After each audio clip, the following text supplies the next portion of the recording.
সালামুন আলাইকুম। আমি মহান আল্লাহর নাম নিয়ে মহাগ্রন্থ পবিত্র আল কোরআন থেকে কিছু কথা বলার জন্য আমার যারা দর্শক শ্রোতা ভাই বোন দিনী ভাই বোন আছেন তাদের উদ্দেশ্যে আমি একটা আহ্বানের জন্য বসেছি। জানি না দয়াময় প্রভু আমাকে কতটুকু দয়া ও অনুগ্রহ করে। আমি আল্লাহর সাহায্য কামনা করতেছি যাতে তিনি তাহার পবিত্র গ্রন্থ থেকে কিছু আয়াত সঠিকভাবে সুন্দরভাবে তুলে ধরতে পারি, সে সাহায্য আমি মহান আল্লাহর দরবারে কামনা করছি। রব্বি আউযু বিকা মিন হামাজাতি শায়াতিন ওয়া আউযু বিকা রব্বি আয়াদুরুন। ফাইজা কারাতাল কুরআন ফাস্তাউয বিল্লাহি মিনাশ শাইতানির রাজীম। বিসমিল্লাহির রহমানির রহিম। রব্বি ইশরাহ লি সাদরি ওয়া ইয়াসসির লি আমরি ওয়াহলুল উকদাতাম মিন লিসানি ইয়াফকাহু কওলি রব্বি জিদনি ইলমা। হে প্রভু, আমাকে আপনি আপনার পবিত্র মহাগ্রন্থ কোরআন থেকে সত্য তুলে ধরার জন্য সাহায্য করুন, সহযোগিতা করুন, হে দয়াময় প্রভু। প্রিয় দর্শক শ্রোতা, প্রিয় দিনী ভাই ও বোনেরা, আমি আজকে এমন একটা গুরুত্বপূর্ণ বিষয় নিয়ে আপনাদের সামনে হাজির হয়েছি। আমরা কাল কিয়ামতের মাঠে রাসূলের দায়ের করা মামলার আসামি হচ্ছি কিনা, আমার আপনার নাম সেই আসামির খাতায় আছে কিনা, লিস্টে আছে কিনা, সেই প্রেক্ষাপট নিয়ে আমি কোরআনের কয়েকটি আয়াত তুলে ধরার চেষ্টা করছি। আশা করি যারা সত্য অনুসন্ধানী ভাই ও বোনেরা, তাদের জন্য আমার এই বক্তব্যটা খুব গুরুত্বপূর্ণ বলে আমি মনে করি। আর যারা কোরআনকে একমাত্র জীবন বিধান হিসেবে গ্রহণ করতে চায় না, বা যারা মনে করে কোরআনের পাশাপাশি মানুষের রচিত আরো অনেক কিতাবের বিধানকে অনুসরণ না করলে ইসলাম ধর্ম পালন করা একেবারে অসম্ভব, বিশেষ করে সেই সব ভাই বোনদের জন্য আমার আজকের এই বক্তব্যটি চিন্তা করার খোরাক হবে বলে আমি মনে করি। আমি প্রত্যেকের কাছে অনুরোধ, আজকের বক্তব্য আমি কি বললাম সেটাকে গুরুত্ব না দিয়ে দয়া করে আপনি আপনার বাসায় রাখা মহাগ্রন্থ আল কোরআনকে নিজ মাতৃভাষায় বুঝে শুনে ধীর স্থিরভাবে পাঠ করুন। যদি আপনার উপর আল্লাহর রহমত দয়া প্রাপ্ত হয় এবং আল্লাহর পক্ষ থেকে হেদায়েত নসিব হয়, তাহলে আপনি এই গ্রন্থ দিয়ে সত্য মিথ্যা পার্থক্য করতে পারবেন। কোনটা আপনার করণীয় আর কোনটা আপনার বর্জনীয় আপনি নিজেই নির্ণয় করতে পারবেন। কোন আলেম, পীর, ফকির, মাশায়েখ কি বলল সেটার কোনো প্রয়োজন নাই। কারণ আল্লাহ বলেছে সূরা কামারের ৪টি আয়াতে, আল্লাহ আমাদের জন্য কোরআনকে সহজ করে দিয়েছে। কে আছো উপদেশ গ্রহণের জন্য? তো আমি এখন পবিত্র মহাগ্রন্থ আল কোরআন থেকে কয়েকটি আয়াত আপনার উদ্দেশ্যে তুলে ধরছি। এরপরে আমি বিস্তারিত আমার যতটুকু বোধগম্য এই আয়াতগুলো নিয়ে আলোচনা করব। প্রথমে আমি তুলে ধরছি সূরা আল কাফের ১ ও ২ নম্বর আয়াত। সমস্ত প্রশংসা আল্লাহ, যিনি তার বান্দার প্রতি কিতাব নাজিল করেছেন এবং তাতে তিনি কোনো বক্রতা রাখেননি। প্রিয় ভাই ও বোনেরা, আল্লাহর আয়াতগুলো একটু মনোযোগ সহকারে শোনার চেষ্টা করবেন। ২ নম্বর আয়াত, তিনি এটিকে সুপ্রতিষ্ঠিত করেছেন যাতে তিনি তার পক্ষ থেকে কঠিন শাস্তির ব্যাপারে সতর্ক করেন এবং সৎকর্মশীল মুমিনদের সুসংবাদ দেন যে তাদের জন্য রয়েছে উত্তম প্রতিদান। সূরা ইউসুফ ১১১ নম্বর আয়াত, অবশ্যই তাদের কাহিনীতে বোধসম্পন্ন মানুষের জন্য শিক্ষা রয়েছে। এটি কোনো মন গড়া কথা নয়, বরং এর পূর্ববর্তী কিতাবগুলো সত্যতা সমর্থনকারী, সবকিছু বিশদ বর্ণনা সহ বর্ণনাকৃত মুমিনদের জন্য হেদায়েত ও রাহমত। এবার সূরা ফুরকান ৩৩ নম্বর আয়াত, তারা তোমার কাছে যে কোনো আপত্তি নিয়ে আসুক না কেন, আমি তার সত্য উত্তম ব্যাখ্যা তোমার কাছে নিয়ে এসেছি। সূরা হুদ ১ নম্বর আয়াত, আলিফ লাম রা, এটি এমন এক কিতাব যার আয়াতগুলো সুদৃঢ় করা হয়েছে এবং তারপর প্রজ্ঞাময় সর্বজ্ঞের পক্ষ থেকে বিস্তারিত বিশদভাবে বর্ণিত হয়েছে। সূরা আরাফ ২ নম্বর আয়াত, এটি তোমার প্রতি নাজিল করা একটি কিতাব। অতএব এর কারণে যেন তোমার অন্তরে কোনো সংকোচ বা না থাকে, যাতে তুমি এর দ্বারা সতর্ক করতে পারো। এটি মুমিনদের জন্য উপদেশ। সূরা বাকারা 242। এভাবে আল্লাহ তোমাদের জন্য তার আয়াতগুলো সুস্পষ্টভাবে বর্ণনা করেন, যাতে তোমরা বুঝতে পারো। সূরা আন-নিসা 26 নম্বর আয়াত, আল্লাহ তোমাদের কাছে স্পষ্টভাবে বিধান ব্যাখ্যা করতে চান, তোমাদের পূর্ববর্তীদের সঠিক পথ দেখাতে চান এবং তোমাদের তওবা কবুল করতে চান। আল্লাহ সর্বজ্ঞ ও প্রজ্ঞাময়। সূরা হিজর 1 নম্বর আয়াত, আলিফ লাম রা এগুলো কিতাবের এবং সুস্পষ্ট কোরআনের আয়াত। সূরা আন-নূর 18 নম্বর আয়াত। আর আল্লাহ তোমাদের জন্য আয়াতসমূহ সুস্পষ্টভাবে বর্ণনা করেন। আর আল্লাহ সর্বজ্ঞ প্রজ্ঞাময়। সূরা নূর 34 নম্বর আয়াত, আমি তোমাদের কাছে সুস্পষ্ট আয়াতসমূহ তোমাদের পূর্ববর্তীদের দৃষ্টান্ত এবং মুত্তাকিদের জন্য উপদেশ গ্রন্থ হিসেবে নাজিল করেছি। সূরা নূর 46 নম্বর আয়াত, অবশ্যই আমি সুস্পষ্ট আয়াতসমূহ নাজিল করেছি, আর আল্লাহ যাকে ইচ্ছা সরল পথে পরিচালিত করেন। সূরা ফুসসিলাত 3 নম্বর আয়াত, এটি এমন এক কিতাব যার আয়াতগুলো সুস্পষ্ট বিশদ করা হয়েছে। একটি আরবি কোরআন এমন মানুষের জন্য যারা এ বিষয়ে জ্ঞান রাখে। সূরা আনআম 55 নম্বর আয়াত, এইভাবে আমি আয়াতগুলো বিস্তারিতভাবে বর্ণনা করি, যাতে অপরাধীদের পথ স্পষ্ট হয়ে যায়। সূরা আল কাফ 54, অবশ্যই আমি এই কোরআনে মানুষের জন্য সব ধরনের দৃষ্টান্ত বিভিন্নভাবে বর্ণনা করেছি, কিন্তু মানুষ সবকিছুর চেয়ে বেশি বিতর্ক প্রবণ। সূরা জুমার 27 নম্বর আয়াত, আর অবশ্যই আমি এই কোরআনে মানুষের জন্য প্রত্যেক ধরনের দৃষ্টান্ত উপস্থাপন করেছি, যাতে তারা উপদেশ গ্রহণ করে। সূরা আনকাবুত 51, তাদের জন্য কি এটা যথেষ্ট নয় যে আমি তোমার প্রতি যে কিতাব নাজিল করেছি, যা তাদের কাছে পাঠ করা হয়? নিশ্চয় এতে রহমত ও উপদেশ রয়েছে এমন লোকদের জন্য যারা এটিকে বিশ্বাস করে। সূরা আল জাসিয়া 8 নম্বর আয়াত, সেই আল্লাহর আয়াতসমূহ শুনতে থাকে, তারপর অহংকারের সঙ্গে এমনভাবে অবিচল থাকে যেন সে তা শুনতে পায়নি, অতএব তাকে যন্ত্রণাদায়ক শাস্তির সুসংবাদ দাও। সূরা আরাফ 3 নম্বর আয়াত, তোমাদের প্রতিপালকের পক্ষ থেকে তোমাদের প্রতি যা নাজিল করা হয়েছে তোমরা তার অনুসরণ করো, তাকে ছাড়া অন্য অভিভাবকদের অনুসরণ করো না, তোমরা খুবই সামান্য উপদেশ গ্রহণ করো। সূরা আল কাউফ 56 নম্বর আয়াত, আমি তোমাদের কেবল সুসংবাদদাতা ও সতর্ককারী হিসাবে পাঠাই। আবার বলছি সূরা কাফের 56 নম্বর আয়াত, আমি রাসূলদের কেবল সুসংবাদদাতা ও সতর্ককারী হিসেবে পাঠাই, আর কাফিররা অসত্যের মাধ্যমে সত্যকে খণ্ডন করার জন্য বিতর্ক করে এবং তারা আমার আয়াত যেই সতর্ককারী তাদের দেওয়া হয়েছে সেগুলোকে উপহাস হিসেবে গ্রহণ করে।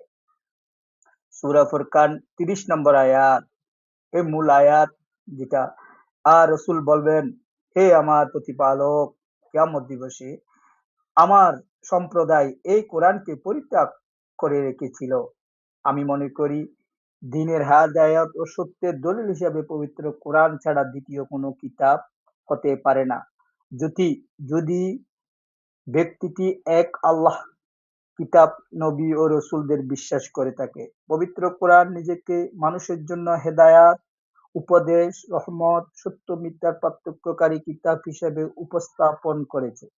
কোরআন মানুষকে অন্ধ অনুসরণ করতে বলে না, বরং চিন্তা, উপলব্ধি, শিক্ষা গ্রহণ এবং আল্লাহর নাজিল করা বাণী অনুসরণ করার আহ্বান বারবার করে। আল্লাহ বলেন, এটি তোমার প্রতি নাজিল করা একটি কিতাব। অতএব এর কারণে যেন তোমার অন্তরে কোনো সংকোচ না থাকে, যাতে তুমি এর দ্বারা সতর্ক করতে পারো, আর এটি মুমিনদের জন্য উপদেশ। সূরা আল আরাফ 2 নম্বর আয়াত। অতএব প্রশ্ন হলো, আল্লাহর নাজিল করা এই কিতাব সম্পর্কে কোরআন নিজে কি বলেছে? কোরআন কোনো বক্তৃতা হিসেবে এটি একটি সুপ্রতিষ্ঠিত এবং এর মাধ্যমে সতর্ক করা এবং সুসংবাদ দেওয়া হয়। অর্থাৎ কোরআন নিজেকে এমন একটি কিতাব হিসেবে উপস্থাপন করে যার মধ্যে কোনো বক্রতা নেই এবং যা মানুষের জন্য সতর্কবার্তা সুসংবাদ বহন করে। কোরআনের আয়াত সুদৃঢ় বিস্তারিত। সূরা হুদের আল্লাহ বলেন, আলিফ লাম রা, এটি এমন এক কিতাব যার আয়াতগুলো সুদৃঢ় করা হয়েছে। তারপর প্রজ্ঞাময় সর্বজ্ঞের পক্ষ থেকে বিস্তারিত বর্ণিত করা হয়েছে। সূরা হুদের ১ নম্বর আয়াত। আবার সূরা ফুলসিলাতে বলা হয়েছে, এটি এমন একটি কিতাব যার আয়াতগুলো সুস্পষ্ট বিশদ করা হয়েছে। এটি আরবি কোরআন এমন মানুষের জন্য যারা এই সম্পর্কে জ্ঞান রাখে, এই কোরআনের সম্পর্কে জ্ঞান রাখে। সূরা ফুসসিলাতে ৩ নম্বর আয়াত। অর্থাৎ কোরআন শুধু নাজিল হওয়ার কথা বলে থেমে যায়নি, বরং এর আয়াতসমূহ সুদৃঢ় বিস্তারিতভাবে বর্ণিত হওয়ার কথা ঘোষণা করেছে। কোরআন মানুষকে চিন্তা ও শিক্ষা গ্রহণের আহ্বান জানায়। সূরা আল বাকারায় আল্লাহ বলেন, এইভাবে আল্লাহ তোমাদের জন্য তার আয়াতগুলো সুস্পষ্টভাবে বর্ণনা করেন যাতে তোমরা সহজে বুঝতে পারো। সূরা বাকারার ২৪২ নম্বর আয়াত। আর সূরা আর জুমারে বলা হয়েছে, আর অবশ্যই আমি এই কোরআনে মানুষের জন্য প্রত্যেক ধরনের দৃষ্টান্ত স্থাপন করেছি যাতে তারা উপদেশ গ্রহণ করে। অর্থাৎ কোরআনের উদ্দেশ্য শুধু পাঠ করা নয়, বরং তার আয়াত নিয়ে বোঝা, শিক্ষা নেওয়া, জীবন পরিচালনা করা। আল্লাহ এই কোরআন শুধুমাত্র তোতা পাখির মতো মুখস্থ পাঠ করার জন্য নাজিল করেনি। কোরআন বিভিন্ন দৃষ্টান্ত কেন দেওয়া হয়েছে? সূরা আনকাবুতের আল্লাহ বলেন, তাদের জন্য এইটাই যথেষ্ট নয় যে আমি তোমার প্রতি কিতাব নাজিল করেছি যা তাদের কাছে পাঠ করা হয়, নিশ্চয় এতে রহমত উপদেশ রয়েছে এমন লোকদের জন্য যারা বিশ্বাস স্থাপন করে। সূরা আনকাবুতের ৫১ নম্বর আয়াত।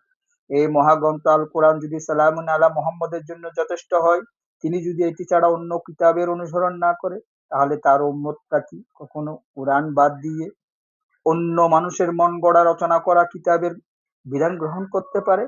প্রিয় ভাই ও বোনেরা, আপনার বিবেকের কাছে আমার প্রশ্ন। সূরা আনআমে বলা হয়েছে, এইভাবে আমি আয়াতগুলো বিস্তারিতভাবে বর্ণনা করি যাতে অপরাধীদের পথ স্পষ্ট হয়ে যায়। সূরা আনআমের ৫৫ নম্বর আয়াত। তবে কি আমরা কেউ আল্লাহর এই আয়াত উপেক্ষা করে অপরাধী হব? অর্থাৎ কোরআনের আয়াত মানুষকে সত্য অসত্যের পথ চিনতে সাহায্য করে। কোরআনের কাহিনীতে শিক্ষা রয়েছে। সূরা ইউসুফে আল্লাহ বলেন, অবশ্যই তাদের কাহিনীতে বোধসম্পন্ন মানুষের জন্য শিক্ষা রয়েছে। এটি কোনো মন গড়া কথা নয়, বরং এর পূর্ববর্তী কিতাবগুলো সত্যতা সমর্থনকারী সবকিছু বিশদ বিবরণ এবং মুমিনদের জন্য হেদায়ত ও রাহমত। ১১১ সূরা ইউসুফ। এখানে একটি গুরুত্বপূর্ণ বিষয় প্রিয় ভাই ও বোনেরা স্পষ্ট করা হয়েছে, কোরআনে বর্ণনাগুলো মানুষের মন গড়া কোনো কাহিনী নয়, এতে শিক্ষা, হেদায়েত ও রহমত রয়েছে। মানুষের প্রশ্নের উত্তরে কোরআনের ব্যাখ্যা। সূরা আল ফুরকানে আল্লাহ বলেন, তারা তোমার কাছে যেই কোনো আপত্তি, যেই কোনো সমস্যা নিয়ে আসুক না কেন, আমি কি তার উত্তম ব্যাখ্যা তোমার কাছে দিয়ে নি? আল্লাহ প্রশ্ন করতেছে রাসূলকে সূরা ফুরকানের ৩৩ নম্বর আয়াতে। এখানে কোরআন দেখাচ্ছে যে মানুষের উত্থাপিত প্রশ্ন, আপত্তি, সব রকমের বিতর্কের ক্ষেত্রে আল্লাহ সত্য ও উত্তম ব্যাখ্যা প্রদান করেন। তাই কোরআন নিয়ে প্রশ্ন উঠলে প্রথমে কোরআনের বক্তব্যের দিকে ফিরে দেখা আমাদের প্রত্যেকের প্রয়োজন। আল্লাহ আয়াতের পরিবর্তে অন্য পথ অনুসরণ না করার নির্দেশ। সূরা আরাফে আল্লাহ বলেন, তোমাদের প্রতিপালকের পক্ষ থেকে তোমাদের প্রতি যা নাজিল করা হয়েছে তোমরা তার অনুসরণ করো। তাকে ছাড়া অন্য অভিভাবকদের অনুসরণ করো না। তোমরা খুবই সামান্য উপদেশ গ্রহণ করো। সূরা আল আরাফ ৩ নম্বর আয়াত। প্রিয় ভাই ও বোনেরা, এই আয়াতটি অত্যন্ত গুরুত্বপূর্ণ। এখানে আল্লাহ তার পক্ষ থেকে নাজিল করা বাণী অনুসরণ করতে নির্দেশ দিয়েছেন। বুখারী, মুসলিম, তিরমিজি, আবু দাউদ শরীফকে নয়। কোরআনকে পরিত্যাগ করে দেওয়ার সম্পর্কে সতর্কবার্তা। কোরআন একটি অত্যন্ত গভীর সতর্কবার্তা এসেছে সূরা আল ফুরকানে। আল আর রাসূল কিয়ামত দিবসে বলবেন, হে আমার প্রতিপালক, আমার সম্প্রদায় এই কোরআনকে পরিত্যাগ করে রেখেছিল। সূরা ফুরকান। পরিত্যাগ মানে আমরা তো সমগ্র বিশ্বে এখন আপনি যদি যে কাউকে জিজ্ঞেস করেন সবচেয়ে বেশি পঠিত কিতাব কোনটি? কোরআন। সবাই কোরআন পড়ে। বিশ্বে এমন কোন সময় নেই, এমন কোন সেকেন্ড নেই, প্রতি সেকেন্ডে কোরআনের বাক্য উচ্চারিত হচ্ছে। তারপরও কেন সালামুন আলা মোহাম্মদ এই অভিযোগ করবে? কোরআন পড়া মানি কোরআন অনুসরণ নয়। কোরআনের বিধিবিধানগুলো নিজের জীবনে বাস্তবায়ন করাকে বলা হয় কোরআনের অনুসরণ। এতে আমাদের নিজেদের প্রশ্ন করতে শেখায়, আমরা কি শুধু কোরআনকে সম্মান করি, নাকি বাস্তবে তার আয়াত বুঝতে ও অনুসরণ করতে চেষ্টা করি, নাকি কোরআন মুখস্থ পাঠ করি আর বাস্তব জীবনে কোরআনের আদেশ নিষেধগুলো উপেক্ষা করে চলি। ভেবে দেখুন প্রিয় ভাই ও বোনেরা, আপনি আমি এ কাজ করছি কিনা। কোরআন নিয়ে অযথা বিতর্কের পরিণতি। সূরা আল কাহফে আল্লাহ বলেন, অবশ্যই আমি এই কোরআন মানুষের জন্য সব ধরনের দৃষ্টান্ত বিভিন্নভাবে বর্ণনা করেছি, কিন্তু মানুষ সবকিছুর চেয়ে বেশি বিতর্ক প্রবণ, বিতর্ক প্রিয়। মানুষ বিতর্ক করতে ভালোবাসে, মানুষ নিজেকে জাহির করতে ভালোবাসে, কিন্তু আল্লাহর কোরআনের কাছে আসতে চায় না। এই বার্তাটা আল্লাহ দিলেন সূরা কাহফের ৫৪ নম্বর আয়াতে। আবার সূরা আল জাসিয়ায় এমন ব্যক্তির কথা বলা হয়েছে যে আল্লাহর আয়াত শুনে আবার অহংকারের সঙ্গে তা ভ্রান্ত তার বিশ্বাসের উপর অবিচল থাকে। সে আল্লাহর আয়াত সমূহকে শুনতে থাকে, তারপর অহংকারের সঙ্গে এমন ভাবে অবিচল থাকে যেন সে শুনতেই পায়নি। অতএব তাকে যন্ত্রণাদায়ক শাস্তির সুসংবাদ দাও। জাসিয়ার ৮ নম্বর আয়াত। সুতরাং সত্য বুঝার উদ্দেশ্যে প্রশ্ন করা এক বিষয়, আর সত্য প্রকাশিত হওয়ার পর অহংকার ও বিতর্ক বিচল থাকা অন্য বিষয়, যেটা কাফেরদের লক্ষণ। অতএব কোরআনের বক্তব্য স্বীকার করার আগে একজন মানুষের উচিত তার আয়াতগুলো মনোযোগ দিয়ে শোনা, বোঝা, চিন্তা করা। প্রারম্ভ উল্লেখিত আয়াতগুলো একত্রে পড়লে কোরআন নিজের সম্পর্কে যেই পরিচয় দেয় তা স্পষ্ট হয়। কোরআন বলে এটি আল্লাহর নাজিল করা কিতাব, এতে কোনো বক্রতা নেই। এই আয়াতগুলো সুদৃঢ়, বিস্তারিত, বিশেষভাবে বর্ণনাকৃত। এটি সুস্পষ্ট আয়াতসমূহ এক কিতাব। এতে মানুষের জন্য বিভিন্ন দৃষ্টান্ত রয়েছে। এখানে কোনো কিছু অপূর্ণ নাই। এতে শিক্ষা ও উপদেশ রয়েছে। এতে হেদায়ত ও রহমত রয়েছে। এতে মানুষের জন্য সব রকমের আপত্তির উত্তম ব্যাখ্যা ও সমাধান রয়েছে। এটি মানুষকে চিন্তা ও বুঝতে আহ্বান করে। এটি আল্লাহর নাজিল করা বাণী অনুসরণ করতে নির্দেশ দেয়, আর কোরআনকে পরিত্যাগ করে দেওয়ার ব্যাপারে সতর্ক করে। তাই কোরআনকে সত্যিকার অর্থে বুঝতে হলে মানুষের উচিত পূর্বধারণা ও অহংকারকে পাশে রেখে কোরআনের আয়াতগুলো মনোযোগ দিয়ে পড়া এবং কোরআন কি বলেছে তা বোঝার চেষ্টা করা। আল্লাহ বলেন, তারা কি কোরআন নিয়ে চিন্তা ভাবনা করে না? সূরা মুহাম্মদের ২৪ নম্বর আয়াত। সুতরাং নিজকে প্রশ্ন করার উচিত, আমি কার কথা অনুসরণ করছি? আমি কি কোনো মানুষের কথা, নাকি আল্লাহর নাজিল করা বাণীকে সত্যিকার ভাবে বুঝে অনুসরণ করছি? নাকি কিয়ামত দিবসে রসুলের করা মামলা নিজেকে নিজের নামটি অগোচরে নিজ হাতে আসামির খাতায় লিখে দিচ্ছি? একবার ভেবে দেখুন প্রিয় ভাই ও বোনেরা, কোরআন নিজেই মানুষকে তার আয়াত নিয়ে চিন্তা করতে বারবার আহ্বান জানায়। তাই আসুন বিতর্কের পরিবর্তে কোরআনের আয়াত সামনে রেখে সত্যকে বোঝার চেষ্টা করি। কোনো আলেম, ওলামা, পীর ফকির কথাকে নয়, আল্লাহর পক্ষ থেকে নাজিল সালামুন আলা মুহাম্মদের পবিত্র জবানের কথা বিশ্বাস স্থাপন করে চলার চেষ্টা করি। তবে তার করা মামলা থেকে মুক্তি পাবো। ভেবে দেখছেন কি সালামুন আলা মুহাম্মদের মামলার আসামির তালিকায় আপনার নাম আছে কিনা? এখনো সময় আছে। যদি এই মামলা থেকে আপনার আমার নাম বাতিল করতে চাই, তাহলে একটি মাত্র রাস্তা, একটি মাত্র পথ আমাদের খোলা রয়েছে, আর সেটি হলো কোরআনের কাছে ফিরে আসা, কোরআনের কাছে আমাদের আত্মসমর্পণ করা, কোরআন বহির্ভূত কোনো নীতি আদর্শকে আমাদের জীবনের সাথে সম্পৃক্ত না করা।